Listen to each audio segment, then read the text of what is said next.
Olá pessoal, aqui é o ME Evandro Barbosa e esse é o primeiro vídeo de uma série de 9 vídeos baseada no livro Learning from the Legends, do grande mestre Mikhail Marin.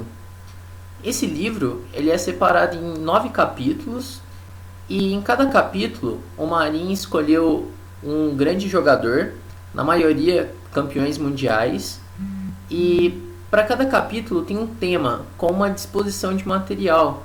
Por exemplo, no primeiro capítulo, que é sobre o Akiba Rubinstein, ele fala sobre finais de torres.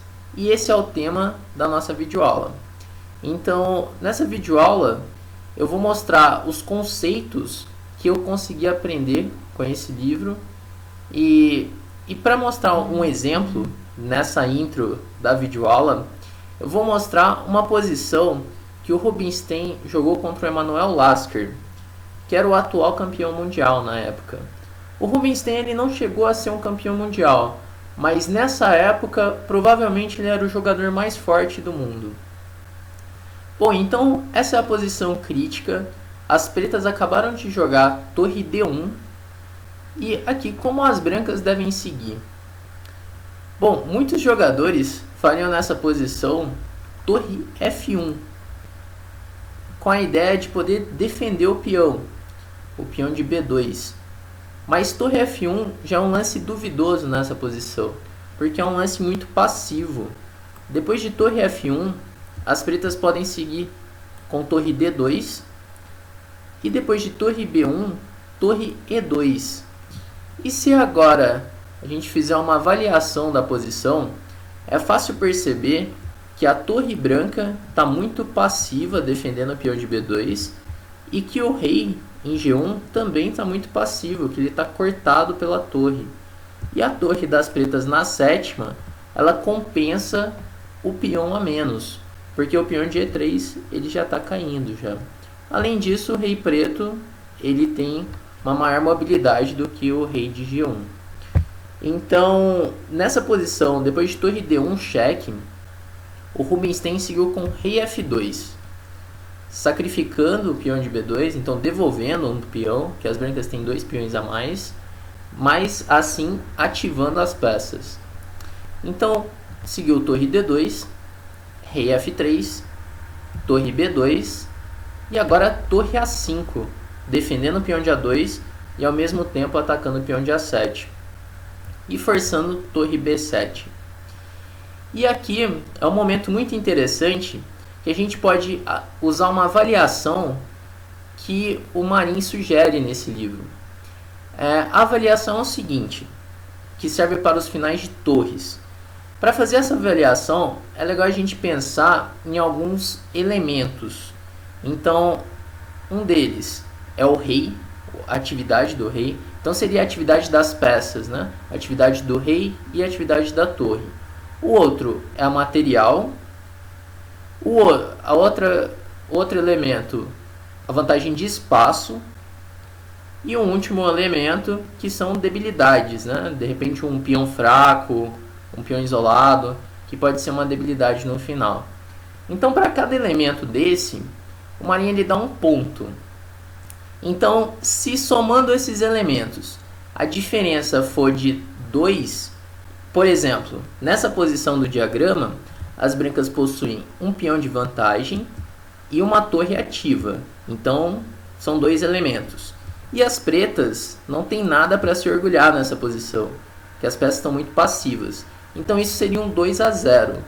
Se a avaliação é de 2-0, 3-1, então quer dizer que a posição é ganha.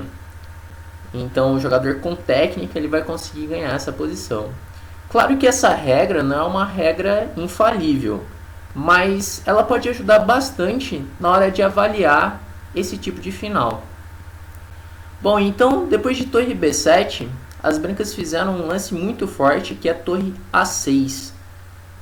Esse lance ele tem a ver com a ideia de restringir as possibilidades do adversário. Na hora de converter vantagem, é muito importante pensar no que o adversário quer fazer.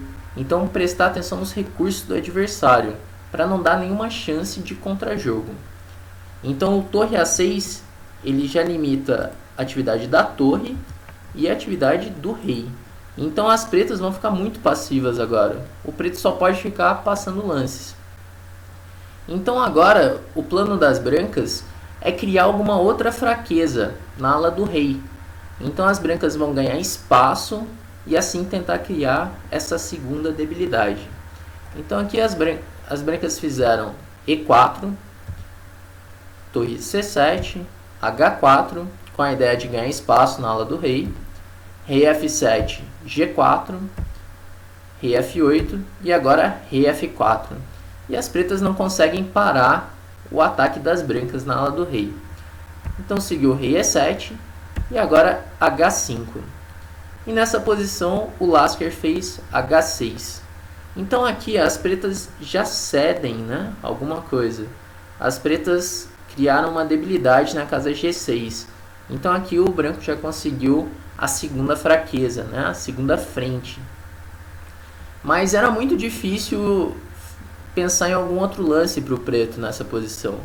Por exemplo, se rei F7, as brancas poderiam seguir com rei F5, rei E7, G5, rei F7, E5, rei E7 e agora G6.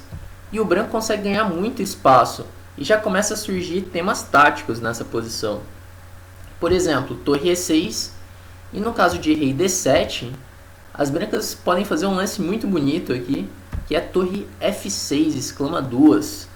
Porque, por exemplo, se G tomar F6, as brancas podem seguir com G7, torre C8 e agora E por F6. E o preto não consegue parar os dois peões passados. E se o preto não toma a torre em F6, as brancas podem seguir com torre F7, assim simplificando a posição e levando para um final de peões que está ganho. Por exemplo, torre por F7, G por F7, rei por F7, E6, rei E7 e rei E5. E acontece que nessa posição as pretas vão ficar em zug, porque o branco tem um peão em H5 segurando 2. Então o preto ele vai ficar em zug e em algum momento vai ter que jogar G5. Por exemplo, rei E8, rei D6, A5, A4 e quando o rei D8, E7, rei E8 e rei E6. Agora o rei está afogado e o único lance que as pretas podem fazer é G5. Então H toma G6 e o branco vai promover com G7 e G8. Bom, então voltando na posição da partida, as pretas fizeram H6. Então seguiu rei F5, rei F7, E5, torre B7, torre D6, rei E7, torre A6. Aqui o Rubinstein ele repete a posição, porque nessa época a partida era adiada no lance 40. Então ele prefere repetir para adiar a partida e garantir o ponto, né? Que ele pode analisar essa posição com mais calma no adiamento. Então aqui seguiu rei F7, torre D6, rei F8, torre C6, rei F7 e agora A3. E de repente as pretas ficaram em zug. Qualquer lance das pretas perde nessa posição. E aqui as pretas abandonaram. Por exemplo, se o preto tentasse rei F8, então o branco poderia seguir com rei G6, torre B3 e agora torre C8. E depois de rei E7, torre C7, rei E6 e torre por G7, caindo o peão de G7 e o peão de H6. E as brancas ficam com dois peões passados e unidos. E o final o branco ganha com certa facilidade. E a outra opção seria tentar torre E7. Mas então as brancas poderiam seguir com E6, rei G8, rei G6, torre E8 e agora E7. Com a ideia de seguir com torre D6 seguido de torre D8. E de novo o branco está muito ganho nessa posição. Bom pessoal, então eu queria mostrar essa partida nessa introdução da videoaula para mostrar algumas das ideias que nós veremos nesse treino. Bom, então até o treino.